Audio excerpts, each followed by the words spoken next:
Yeah, this is tactics. And I was just thinking whilst I was in my bed, the sun is shining. Yeah, the sun. By the way, like when you see these flats, I don't live in flats that look like these. I'm just letting you guys know, I don't live in flats. I live in a better apartment than these ones behind me, just so you guys know. But yeah, anyway, yeah. I was woke up and I was thinking to myself, do you know what? Ollie has spent 317 million and we're still trash. We're still absolutely trash. 317 million and we're 13th. Imagine if I said to you this, yeah? I said when Ollie took over in 2019 or whenever it was, and I said, okay guys, Ollie's gonna spend 317 million. Where would you expect us to be after he spent 370 million? You guys would be like, oh, we should win the league. If he spent 370 million, we'll win the league. Of course we'll think that. Of course. These times he spent that and we're 14th in the league after 7 games. 14th in the league after 7 games after spending 370 million pounds on players and still cannot produce top quality results, consistent performances. The best performance in his 2 years has been Leipzig, and he doesn't even like to play the players that he played with Leipzig. He doesn't like to play Greenwood. He doesn't like to play Van der Beek. Yeah, he doesn't like to play Pogba now. Doesn't like to play Matic. Yeah, like doesn't like to play these players. Doesn't like to play 2 up front. But these times, that's our best performance. So the team that he wants, the team that he plays hasn't even given him half of those players that he plays, like Fernandes, Rashford, McTominay. These players haven't given him top quality performances against top quality teams ever. But he's still our manager. Come on.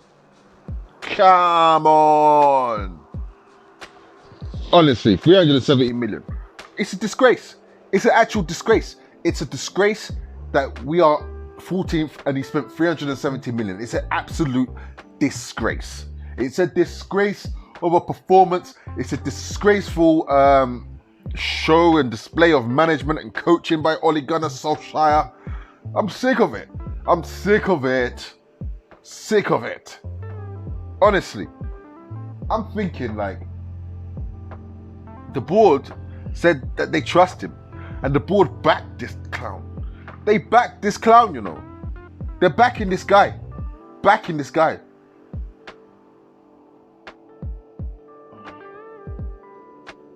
They said that we need a DOF.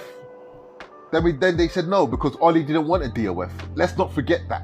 Ollie said, Manchester United is the only team that doesn't need a DOF because we've never had a DOF. Fergie never had a DOF. That's the bollocks that he said. That we don't need a DOF because we've always been run by the manager. Bollocks. He's the one. All you guys that think, oh, the board don't want a DOF. It's Ollie that doesn't want the DOF. It's Ollie said that him and Phelan are gonna do it. Him and Phelan. And I'm not feeling Phelan. You know what I'm saying? I'm not feeling him. I'm not feeling Carrick or McKenna or any of them other clowns with him. And that's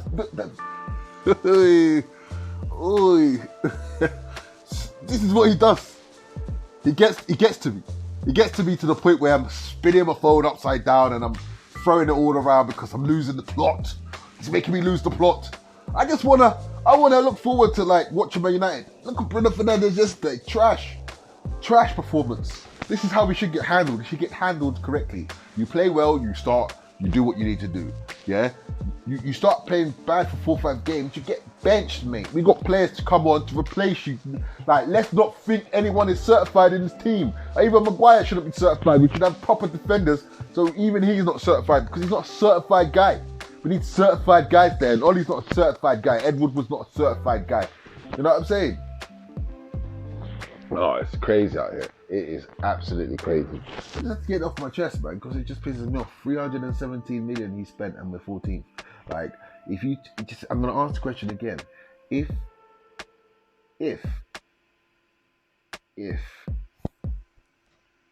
you said when did he get the job? March 2019? 99. Oh, he did get the job in 99. When he scored that goal, it gave him the bloody job, didn't it? Bloody hell. 99. But anyway, yeah, he got the job in 2019. And like, if you would have said, we're going to give Solskjaer 370 million, where would you expect that team to be? Because when we break it down, we had Rashford, Martial, Lingard, Pogba, Herrera, Matic, Luke Shaw, Lindelof, Dalot, De Gea. You know, you had players. That 300 million, I would have easily bought a midfielder which he bought, but it didn't work out. A defender that he bought, but it didn't work out. I mean, Wan-Bissaka, 50 million, could have got a better defender, got a better player for that price. I could have got a better player for a cheaper price. I could have got a better player for a cheaper price.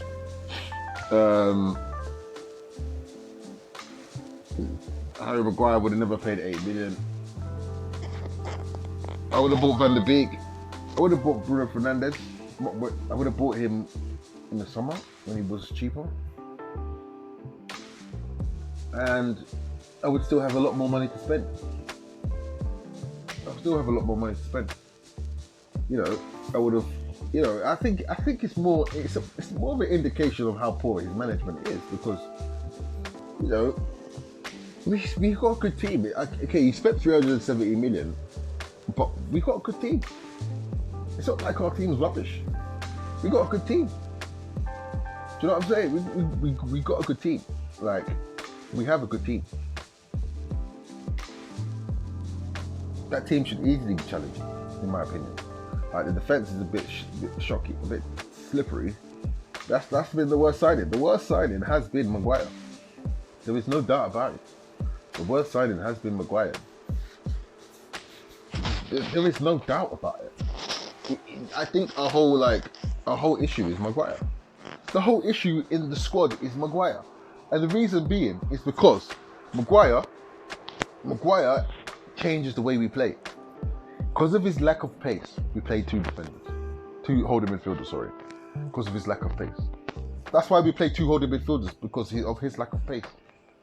Because of his lack of mobility, we play two holding defenders. Because he drops so deep, we play two holding midfielders, sorry. Our whole game changes because of Maguire. He's our worst signing by a long stretch. Long stretch. Like, if we had a defender who had pace, who was left-footed or left-sided, because we're talking about Alaba, David Alaba, not Alaba, yeah? He is the guy that could come in and do a job. I don't know if we're going to sign him, but I'm just saying someone like that with pace could play him, because Lindelof is more mobile than Maguire. Lindelof is more cultured than Maguire. Lindelof presses. Lindelof will nick the ball off the defender. Lindelof is not as physical as Maguire, and that's it. But he's better at everything else. Everything else he's better than Maguire, except for physicality. I think he's even a better passer than Maguire. Lindelof is a ball-playing centre-back. The only reason Maguire looks like he's a ball-playing centre-back is because he touches the ball 5 times before passing, or 7 times before passing. But, I mean, he does things that most centre-backs do, so he's not really, like, his ball is, compared to Smalling, who's like, yeah, like, you know what I mean, but compared to most defenders in the league, most of them can knock a 60-yard pass comfortably. Most defenders can knock a 60-yard pass comfortably, you get what I'm saying? So, Yeah, so I just have to let that off my chest. 317 million, 17 million, 317 million, and we are 14. I just want that to stay in. And I want those Ollie outers, because they're the reason why Ollie's still here. They might think, oh no, we're not the reason, it's the board. Like, I want Ollie in, but you can't say, because the board monitor the fans. They monitor fan reaction. And the more the fans are like split, the more likely Ollie will stay. The more likely Man United won't win the league. The more likely we'll be inconsistent. So yeah, you guys gotta think about that. You gotta think about it. We all have power, people. The power's in the people. Let's not forget. Let's not forget.